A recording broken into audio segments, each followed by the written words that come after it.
In today's video, I'm going to show you my favorite backdrop color for any of those bright background colored photos. And by the way, it's not the color that you think.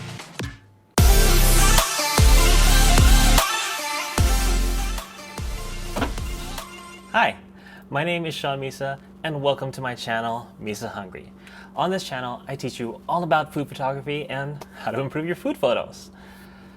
Let's get started.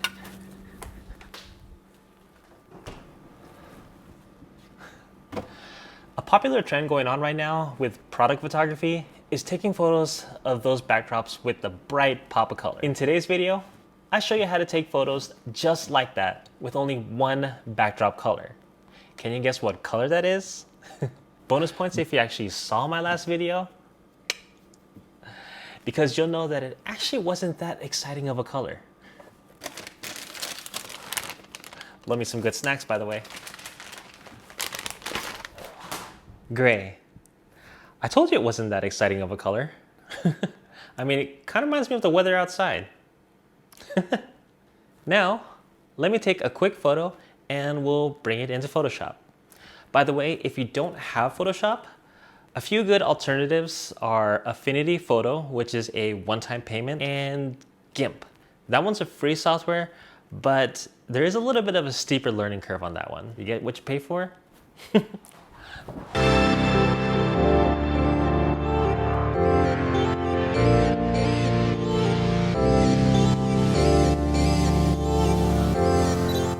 So this technique is actually really great for when you have a client who has a particular color that they want for a backdrop.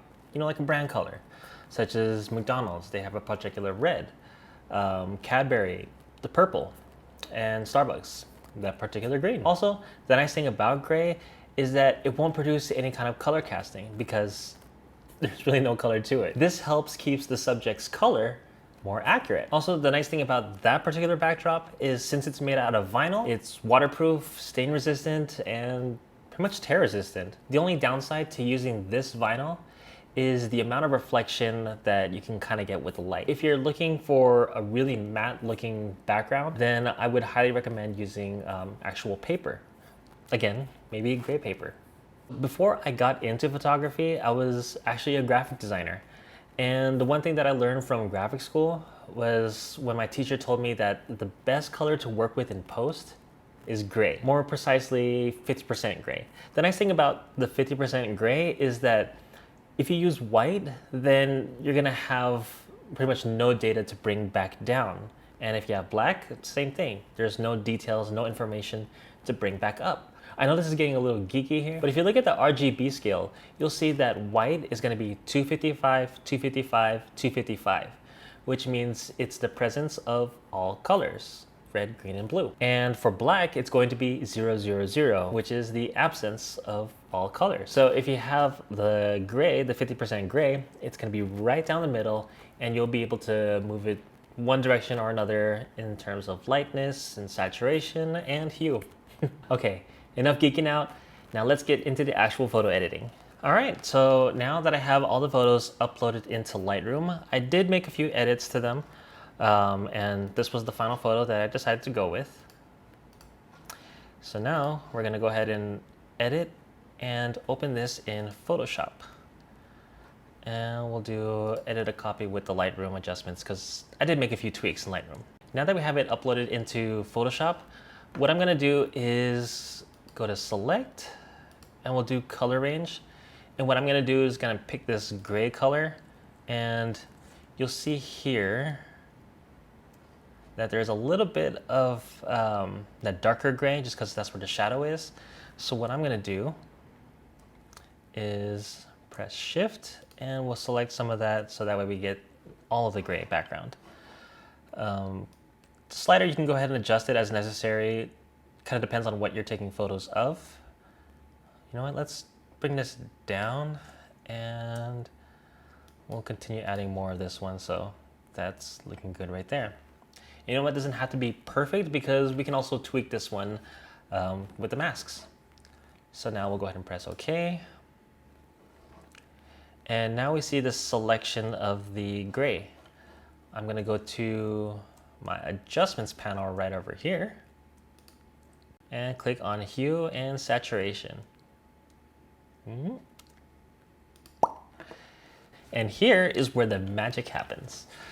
So we'll go ahead and select this. And one thing you'll want to click on is colorize right over there. So go ahead and check that. Now you'll see that it does already have this blue tint to it. Just so we can make things a little bit easier to see, I'm gonna go ahead and increase the saturation up, and whoo, there you go. You got that blue color. We'll go ahead and just adjust this hue slider, and now look at that. You can get any color that you want. You want a pink color, a purple color, blue, teal, green, yellow, orange, and red. So here's where you can go ahead and make all the tweaks to how much saturation you want. If you want it desaturated, more saturated, dark, light, and look at that. I mean, you can get a white background if you wanted, or a completely black background. So for this one, let's say the client wanted the color to look similar to the can here, to kind of have this monotone-ish looking color. So we'll just go ahead and do a few tweaks.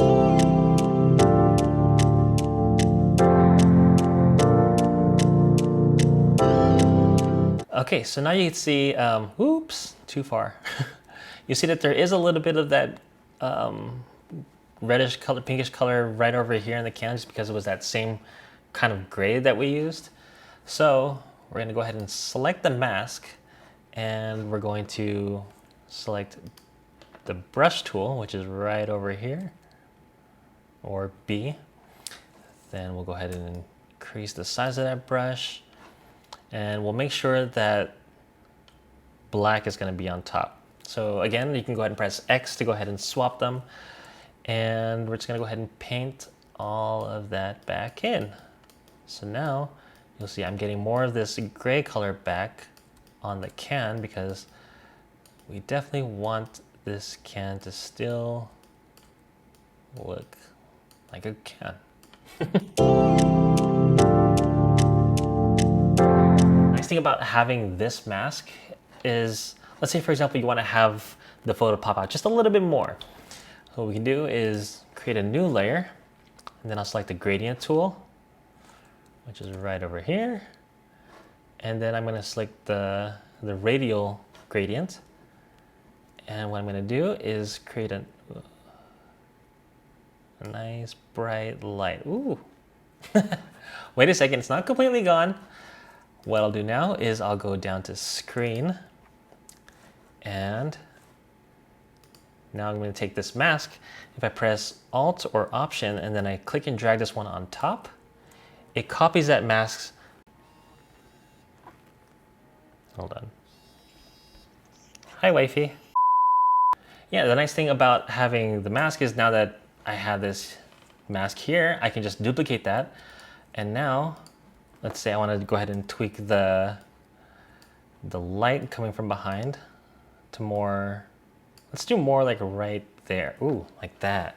And then we can just tweak the opacity a little bit so it's not super bright. And there we go. Now it just gives a little bit more emphasis to a certain part of the photo, because that's going to be the brightest part, while we have more of the darker areas around it. So I think that looks good. I'm actually, ooh, that's better. All right, now that we have that photo finished, we'll go ahead and save this. Also, for those of you sharp-eyed people out there, I'm pretty sure you may have noticed that even though I took this one with a macro lens at f/16, you'll see that it's sharp all the way through, from the front of the can all the way to the back. And if you've taken photos with a macro lens before, you'll know that it's kind of hard to actually get the whole thing in focus. So in the next video, I'm actually going to show you this technique called focus stacking, where you stack all these photos taken at different focal lengths, or not focal lengths, taken at different focal points until you get the whole can or the whole subject in focus. And we stacked them all together to create this super sharp photo. So be sure you're subscribed with the notification bell turned on, so you'll know when that video goes live. I hope you enjoyed this video and learned a thing or two. And if you do decide to try this, be sure to tag me on Instagram, because I would love to see what you guys are making out there. All right, I will see you guys in the next video. Yeah, stay curious.